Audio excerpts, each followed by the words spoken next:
حضرت عبداللہ بن مسعود رضی اللہ تعالیٰ عنہ سے روایت ہے، رسول اللہ صلی اللہ علیہ وآلہ وسلم نے فرمایا، تم میں سے کوئی بھی ایسا نہیں ہے جس کے ساتھ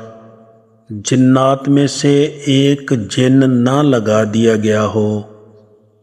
صحابہ نے عرض کی، یا رسول اللہ، اور آپ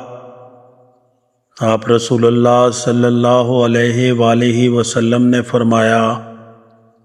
ہاں میں بھی، لیکن میرا معاملہ یہ ہے کہ اللہ تعالیٰ نے میری مدد فرمائی اور جو جن میرے ساتھ لگایا گیا تھا اس نے اسلام قبول کر لیا، البتہ اب وہ سوائے خیر کے مجھ سے کوئی بات نہیں کرتا۔